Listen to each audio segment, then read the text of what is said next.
Assalamualaikum. Kembali lagi di channel saya. Sebelumnya, yang belum subscribe, tolong subscribe dan aktifkan tanda loncengnya supaya kamu tidak ketinggalan cerita-cerita menarik dari saya. Rudy melihat ke sekeliling. Kabut belum berkurang intensitasnya. Dengan terpaksa, dia pun harus menyetujui usulan dari Rudy.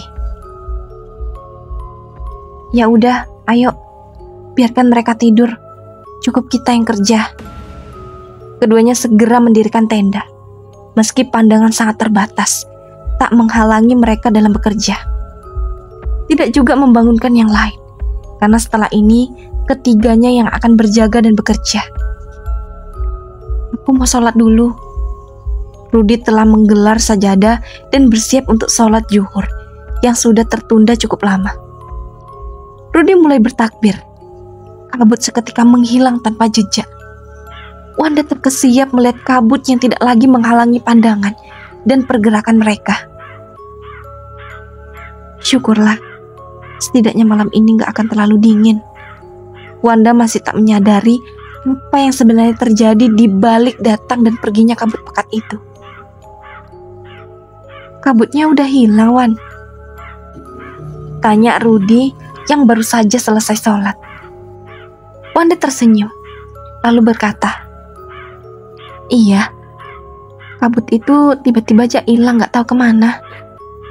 Rudy mengangguk, tapi tak mengerti. Kabut itu datang dan pergi dalam waktu yang sangat cepat, seperti angin. Pria yang memiliki tanda lahir di bagian belakang lehernya itu mengelilingi tempat mendirikan tenda, usai menyimpan sajadahnya kembali. Tempat mereka berkemah masih terlihat dari sana. Belum jauh jaraknya saat mereka terjebak dalam pekatnya kabut. Tak jauh ada jurang, lalu sisi yang berlawanan adalah jalan turun kembali ke bawah. Dan tepat di depannya ada jalan menuju puncak tertinggi. Terlihat banyak berjarak beberapa ratus meter saja, namun cukup terjal. Rudy melirik jarum jam yang melilit di lengan kirinya. Jam 2 siang. Ternyata sangat lama. Pantas yang lain sangat mengantuk. Ternyata efek dari kebosanan menunggu bisa bergerak lagi. Rudy berputar, menatap keempat sahabatnya. "Wan, kita mau nekat naik sore ini?" "Enggak, besok aja. Tenda baru aja selesai didirikan. Masa mau secepat itu dibongkar lagi? Lagian kalau nekat ke atas sekarang, turunnya bisa kemalaman." Ketiga sahabat yang sejak tadi tidur bangun, lalu menatap ke sekeliling yang sudah tidak ada lagi berkabut. "Kapan kabut itu pergi?" tanya Lili bingung. "Sejak tadi. Yuk gantian kalian jaga, kami tidur," sahut Wanda. Wanda tidak biasa tidur siang, namun di gunung itu sangat mudah diserang kantuk. Dalam sekejap, dia telah lelap dalam tidurnya. Rudy ikut menyusul tanpa mengatakan apa-apa. Lili dan kedua sahabatnya sibuk mencari kayu dan membuat perapian. Senja semakin turun. Langit sendu dengan gurat hingga yang menghiasi gumpalan awan. Burung-burung terdengar ramai berkicau di hutan yang gelap. Senja semakin meranum tua. Kelimanya lalu duduk di atas kayu besar yang melintang tidak jauh dari tenda. Menatap senja yang lebih indah dari hari kemarin saat mereka baru saja tiba di puncak gunung itu. Malam gelap berangsur datang. Api unggun telah menyala besar.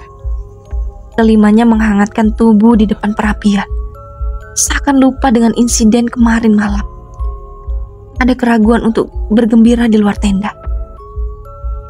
Besok, setelah kita berhasil naik ke puncak itu, kita akan langsung turun lagi. Kita berangkat pagi banget, biar sampai kampung gak kemalaman, ujar Wanda. Iya, kita gak boleh terus menunda kepulangan. Harusnya tadi, tapi kalian malah ngotot harus naik. Rudy mengambil kayu, lalu dimasukkan ke dalam api unggun yang mulai redup nyalanya. Rugilah Ruth, kita udah capek-capek sampai sini, masa mau turun gitu aja tanpa berhasil menaklukkan puncak tertinggi gunung ini? Yang bener aja, saut Vika. Dia masih asik mengaduk cangkir muk besar berisi teh panas, sesekali sambil menyeruput sedikit untuk mengusir udara yang dingin.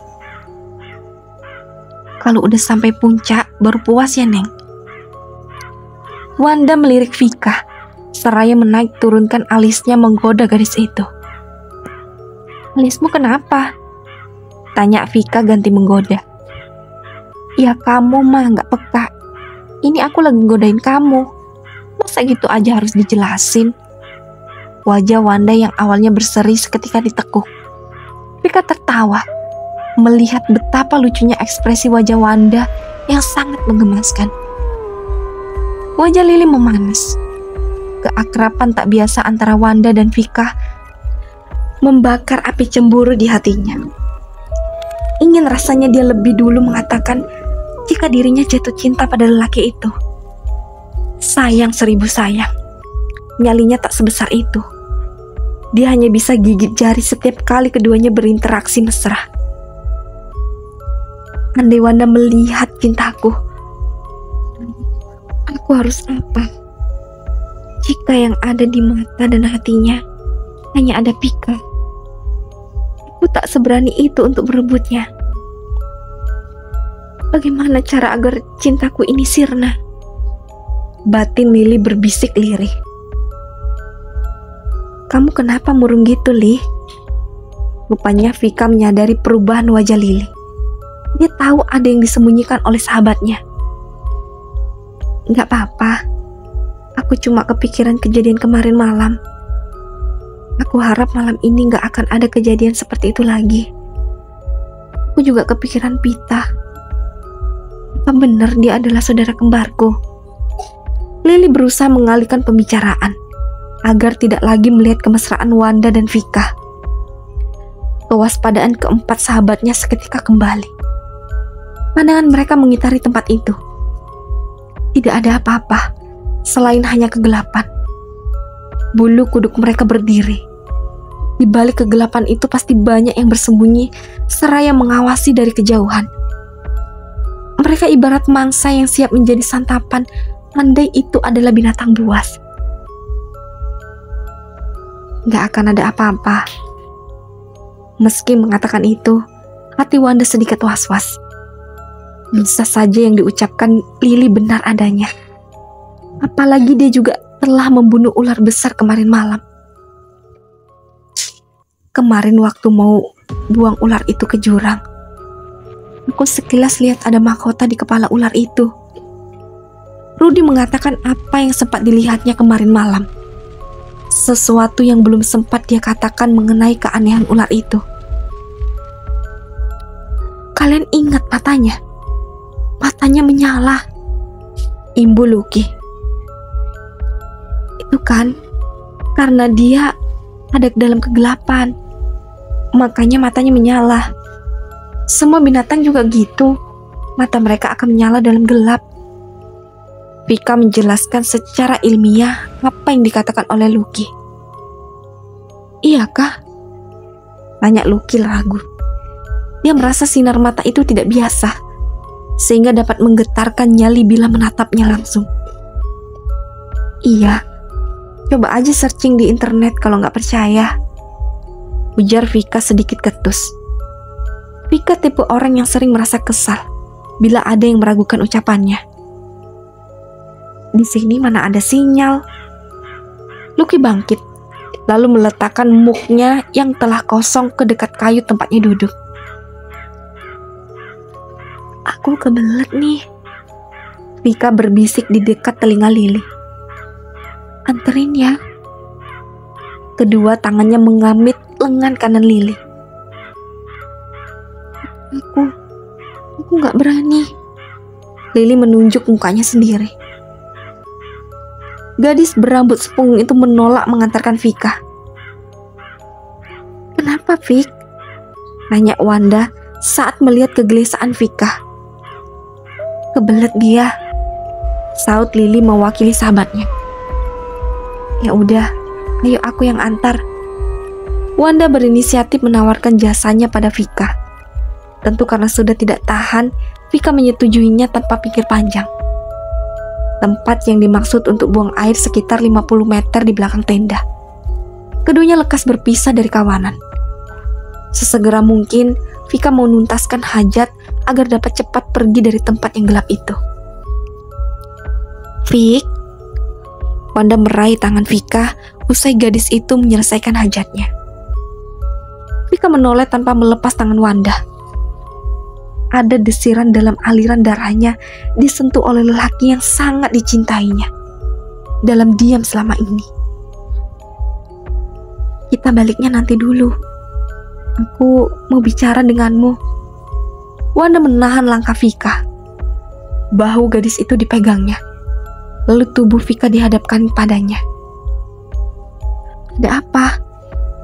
Vika berusaha tidak ketahuan sedang dalam keadaan gugup.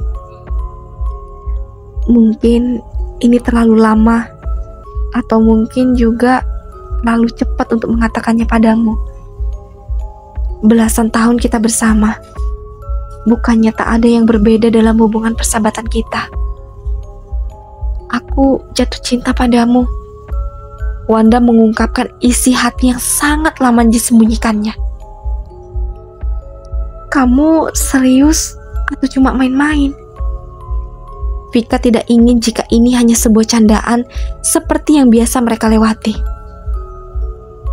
Aku sungguh mencintai kamu, Vik. Wanda mengelus pipi Vika. Gadis itu semakin merasakan gelora dalam tubuhnya. Gelora yang belum pernah dirasakan sebelumnya. Panas. Dan bagai teraliri arus listrik bertenagangan rendah. Aku juga mencintai kamu. Jawab Vika dengan suara parau.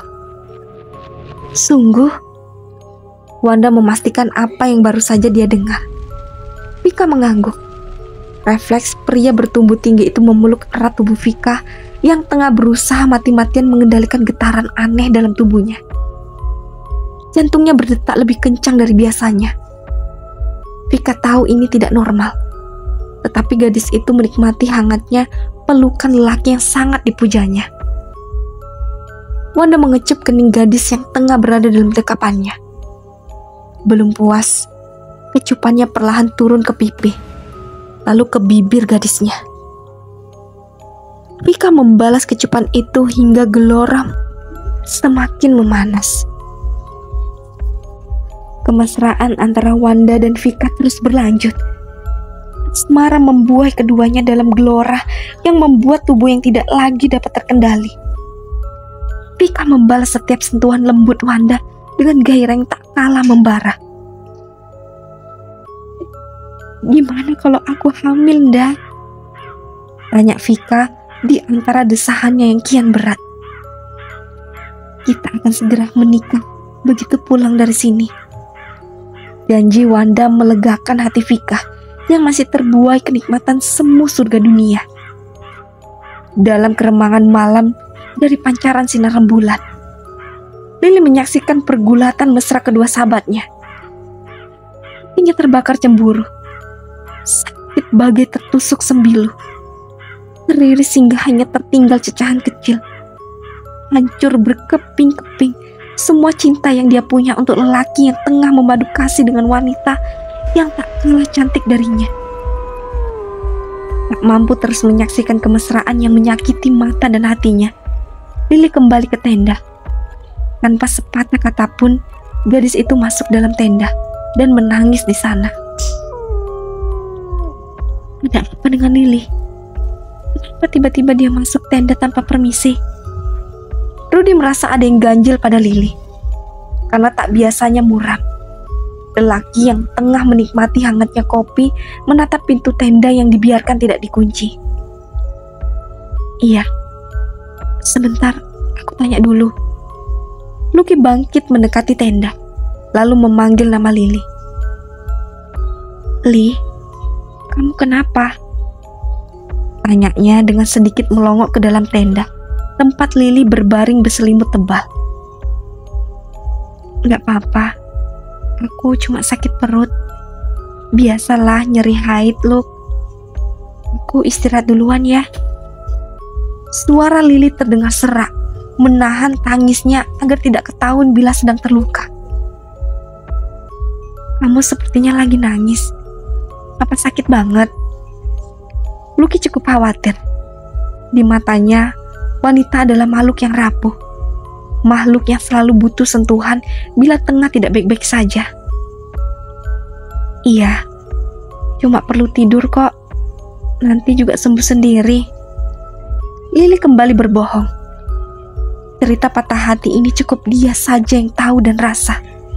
Bila ada yang tahu, mereka pasti akan menertawakan kebodohannya mencintai lelaki yang dicintai oleh teman baiknya. Dia tidak ingin itu terjadi. Biarlah cinta bertepuk sebelah tangan ini menjadi rahasianya seorang. Baiklah, nanti kalau perlu apa-apa, panggil ya. Usai mengatakan itu, tangannya merapatkan pintu tenda, lalu menaikkan resletingnya. Angin malam pasti akan bertambah dingin setelah ini. Iya. Lily menutup mulutnya dengan kain, agar suara tangisnya tak terdengar oleh Lucky dan Rudy. Tetapi dia juga tidak sehabis pikir. Bagaimana mereka bisa melakukan perbuatan tidak senonoh di tempat itu? Tidak bisakah mereka menahan nafsu? Sakit sekali bila terus mengingat itu. Lily berusaha untuk bisa terlelap, agar kenangan menyakitkan itu bisa terhapus dari ingatannya. Kenapa Vika dan Wanda lama banget ya? Rudy menatap bagian belakang tenda, berharap dua temannya akan muncul. Tadi Lily nyusul mereka kan? Kok baliknya sendirian ya? Lucky menoleh ke tenda. Awalnya hendak bertanya pada Lily, namun diurungkan mengingat setahunya gadis itu tengah merasakan nyeri haid yang lumayan parah. Yuk, kita susul mereka. Lucky bangkit, akan berjalan ke tempat keduanya pergi sejam yang lalu. Bagaimana dengan Lily? Rudy menoleh ke arah pintu masuk tenda tempat Lily bermalam. Gak apa, dia kan lagi tidur di dalam tenda. Lagian tempatnya juga dekat kok. Lucky meyakinkan Rudy, jika Lily pasti tidak apa-apa, ditinggal sebentar. Keduanya berjalan ke arah yang dituju. Senter yang dinyalakan menyorot sekeliling sepi. Ada tanda seseorang ada di sana. Keduanya saling tatap, lalu sepakat mendekati tempat buang air. Nihil, tak ada siapapun juga. Kemana mereka? Kedua pemuda itu saling tatap heran bercampur takut. Dalam pikiran mereka, mungkin saja ada binatang buas yang telah memangsa keduanya. Jangan-jangan ada binatang buas di sekitar sini, Ruth. Terka Lucky takut. Tangannya meraih lengan Rudy dan menggenggamnya kuat. Terus, jangan bicara sembarangan. Di sini ngomong harus dijaga. Serga Rudy mengingatkan agar bicara asal Lucky lebih bisa direm. Ayo, kita kembali ke tenda. Mungkin mereka udah balik, tapi kitanya aja yang gak tahu. Ajakan Lucky sontak disetujui Rudy. Mereka harus melihat keadaan tenda. Keduanya tergesa kembali ke tempat berkemah. Keduanya dapat bernapas lega melihat keadaan tenda baik-baik saja. Sementara itu, Vika dan Wanda masih terus memadu kasih tanpa menyadari sudah berapa lama mereka melakukan itu. Tidak mengingat jika para sahabatnya akan kehilangan dan mencari keberadaan mereka. Aku lelah, aku ngantuk. Vika seketika tertidur dalam pelukan Wanda yang juga merasa kelelahan akibat aktivitas panas mereka. Keduanya sama terlelap dengan keadaan pakaian yang tidak lagi rapi. Mereka belum kembali. Lucky bingung. Begitu pula Rudy. Mereka sempat menyorot sekeliling, tapi tetap tidak ada pergerakan manusia di sekitar situ. Aneh, apa mereka tersesat? Rudy bertanya tanpa tujuan pada siapa tanya itu ditujukan. Yang benar aja, tenda ini pasti jelas terlihat dari sana. Cuma 50 meter paling juga jauhnya. Lucky menyangkal jika keduanya tersesat. Apa mereka pulang tanpa pamit? Rudy kembali menduga. Itu lebih gak masuk akal lagi. Mereka juga yang paling ngotot buat tetap naik kan? Iya juga. Terus kemana mereka? Udahlah, nanti kalau udah kelar mereka bakal balik sendiri. Aku udah ngantuk. Tidur yuk. Gak ada yang jaga nih, tanya Rudy menunjuk api unggun yang mulai redup. Emang kamu berani di luar sendirian? Hehe, enggak lah. Tunggu bentar, aku tambahi kayu dulu. Rudy mengambil beberapa batang kayu berukuran besar agar awet menyala hingga setidaknya lewat tengah malam. Ayo masuk. Rudy dan Lucky masuk ke dalam tenda dan segera lelap dalam buayan mimpi lantaran kelelahan naik gunung sepanjang hari. Matahari pagi telah menerangi bumi. Sinarnya yang hangat menggugah jiwa-jiwa yang tengah terlelap dalam tenda. Sementara api unggun pun telah berganti peran untuk memasak. Rudy sudah terbangun sejak tadi. Rasa dingin mengajaknya untuk kembali menyalakan api yang sempat padam. Lily dan Lucky keluar tenda secara bersamaan. Lily menatap Rudy yang berada di depan api seorang diri. Matanya kemudian beralih menatap sekeliling mencari personil mereka yang lain. Vika dan Wanda mana? Aku juga lagi nunggu mereka. Sejak semalam mereka belum juga balik tenda. Rudy menjawab lesu. Alat penanak nasi diturunkannya dari perapian, pertanda jika nasi sudah matang sempurna. Belum juga balik. Udah cari di belakang? Tanya Lily dengan nada yang lebih tinggi dari sebelumnya. Aku dan Rudy semalam udah nyusul ke belakang, tapi mereka gak ada. Lily terbelalak kaget mendengar jawaban dari Lucky. Keterkejutannya bertambah dengan jawaban yang diucapkan oleh Rudy setelahnya. Tadi aku udah ke belakang, mereka gak ada juga. Lily berjalan ke belakang memastikan apa yang dikatakan dua sahabatnya. Bahkan Lily berjalan agak jauh. Hasilnya sama. Tidak ada tanda keberadaan mereka. Tempat mereka berjumpa pun diceknya.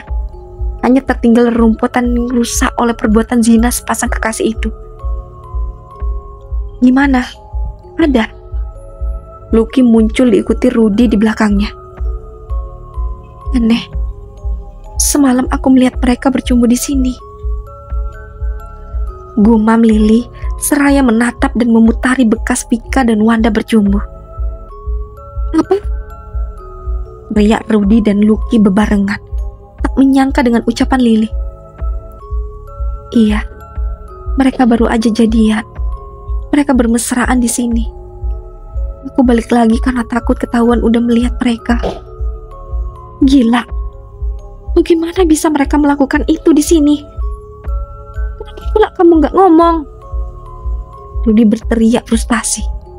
Bisa-bisanya Lily diam saja dengan maksiat teman-teman mereka. Aku sakit hati, Rudy. Aku juga cinta Wanda. Tapi aku justru melihat dia bercumbu wanita lain.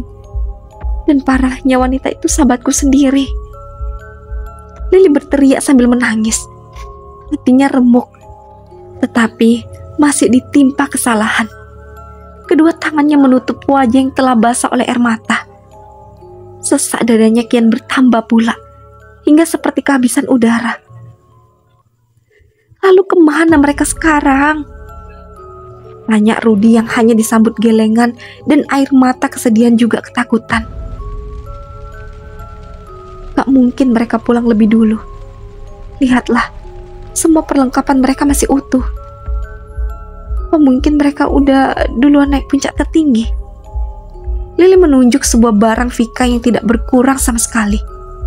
Bahkan tidak bergeser seinci pun dari tempatnya berada sejak semalam. Kita coba naik ke puncak. Biar saja barang-barang mereka di sini dulu. Kita bawa satu tenda dan satunya lagi kita biarkan di sini, kata Lucky. Kita kan bawa walkie-talkie. Kenapa nggak coba hubungi mereka pakai itu? Lily mengambil walkie-talkie dari dalam tasnya. Rudy pun melakukan hal yang sama. Mau hubungi gimana? Lihatlah, semua isi tas mereka masih utuh. Artinya mereka nggak bawa apa-apa, Li. Kenapa kamu nggak ingat? Oceh Lucky kesal.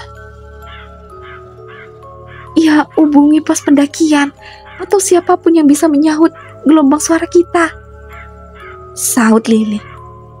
Rudy dan Lucky menyalakan walkie-talkie, tetapi tidak ada satupun yang bisa menerima gelombang suara mereka. Berkali-kali hingga akhirnya putus asa. Baiklah, kita ke puncak dulu. Di sana ada atau enggak, baru kita putuskan setelahnya, ujar Rudy. Lucky dan Lily setuju dengan usulnya. Di bawah sinar mentari yang mulai menghangat, ketiga pendaki yang tersisa mendaki puncak tertinggi Gunung Halimunan dengan harapan kedua sahabat mereka ada di sana. Puncak gunung itu berbatu dan tipis vegetasi. Hanya rerumputan kecil dan lumut-lumut di beberapa tempat. Di sini pun mereka nggak ada, guys. Lily memandangi seluruh penjuru yang jelas nampak dari ketinggian itu. Sekelebat bayangan pun pasti tidak akan terlewat sejauh lebih dari 200 meter ke depan. Agak unik memang tempat itu. Vegetasi rapat langsung berubah menjadi tempat berbatu tanpa pohon apapun. Sehingga dari puncak itu semua nampak jelas. Di tengah-tengah puncak itu ada sebuah kawah yang mengeluarkan asap putih. Bau belerang tidak begitu menyengat, sehingga udaranya aman bila terhirup oleh makhluk hidup. Kedalaman kawah itu cukup untuk membuat siapapun yang terjatuh ke sana tidak bernyawa seketika. Kemana mereka? Kenapa mereka pakai acara ngilang segala sih? Gumam Lucky. Lelaki itu duduk di atas batu putus asa. Kedua telapak tangannya mengusap kasar wajah yang terasa panas oleh kelelahan dan juga rasa panik. Kita harus bilang apa pada orang tua mereka? Mereka hilang sedang kita pulang dengan selamat. Rudy bingung. Frustasi dibuat kedua sahabatnya sekarang entah ada di mana. Harusnya keindahan ini dapat kita nikmati dengan sukacita. Apa jangan-jangan Lily tidak mampu meneruskan kata-katanya. Suaranya tercekat di leher seakan tak ingin dunia mendengarnya. Jangan-jangan apa, Li? Jangan bilang mereka dibawa penunggu gunung ini. Lucky menerka. Aku ingat arti pantangan berzina di gunung. Penghuni gunung gak suka dengan orang yang gak sopan di tempat mereka. Karena mereka melanggar. Mungkin saja mereka udah menerima akibatnya. Lily membekap mulutnya sendiri. Semakin ngeri jika ini ada andil dari makhluk penghuni gunung. Kamu jangan bikin kita jadi tambah takut, Li. Kalau ngomong tuh yang benar. Kalau ada sesuatu yang buruk, kamu pun punya andil, Li. Kamu diam aja, gak ngelarang mereka melakukan itu. Dan kamu pasti dapat konsekuensinya. Lucky tidak terima dengan ucapan Lily yang benar membuatnya cukup panik saat ini. Kamu gak ngerasain apa yang aku rasain, Luke. Coba kamu jadi aku. Mencintai orang yang sama dengan sahabatmu sendiri. Lalu di depan matamu, mereka bermesraan sampai lupa segalanya.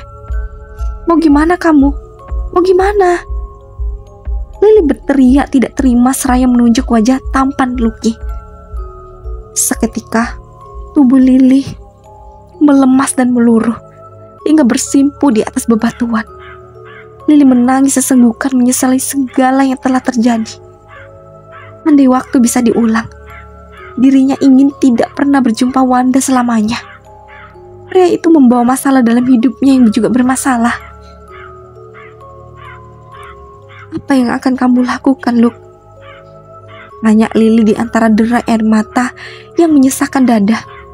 hingga napas menjadi terputus-putus. Aku akan hajar mereka. Itu yang harus kamu lakukan semalam. Lucky menjawab dengan nada tinggi dan menatap tajam Lily. Seolah tatapannya itu memiliki arti sangat membenci dan menjatuhkan segala kesalahan pada gadis itu. Udah, gak akan bikin kita ketemu dengan mereka kalau cuma saling menyalahkan seperti ini. Kita istirahat dulu, sampai tahu harus berbuat apa. Rudy menengahi. Masalah tidak akan selesai jika hanya terus bertikai. Lucky benar.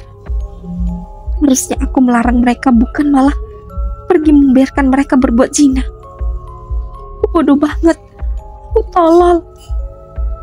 Maki Lily pada dirinya sendiri dengan tangis yang semakin dalam penuh penyesalan. Isakannya tak lagi terdengar, namun nada bicaranya mengisyaratkan jika tangisnya belum juga berhenti. Rudy mendekat, merangkul tubuh Lily yang kian melemah oleh sejuta sesal. Lily memeluk erat Rudy yang sebenarnya tak terbiasa dengan sentuhan wanita. Pria itu canggung, namun tak tega melepaskannya. Melihat Lily kian bersedih, Lucky mendekat dan ikut merangkulnya. Maafin aku, Li. Aku panik. Aku kalut. Kita harus gimana? Kita mendaki cuma Fajar yang tahu. Kita nggak ada izin dari pos-pos yang ada. Kita minta tolong siapa? Nggak ada pilihan lain. Kita harus turun sekarang juga. Sebelum malam, kita harus sudah sampai ada di kampung. Rudy mengambil alih komando. Tidak mungkin jika terus dalam kebingungan yang tak terpecahkan. Mencari sendiri itu tidak mungkin. Mereka tidak tahu apapun tentang gunung itu. Gimana kalau ada apa-apa dengan mereka? Aku harus bilang apa ke orang tua Pika? Mereka selalu percayakan aku untuk menjaganya. Dan sekarang aku gagal. Tangis Lily kembali meledak, mengingat betapa orang tua Pika telah menaruh kepercayaan begitu besar padanya untuk menjaga anak mereka. Udahlah, kita nggak boleh mikir yang aneh-aneh. Kita harus usaha supaya bisa menemukan mereka lebih cepat. Kita harus tahu pasti keadaan mereka secepatnya, ujar Rudy menenangkan. Ayo, kita jalan sekarang. Yang masih penasaran, lanjut ke part selanjutnya. Dan jangan lupa aktifkan tanda loncengnya dan subscribe. Assalamualaikum.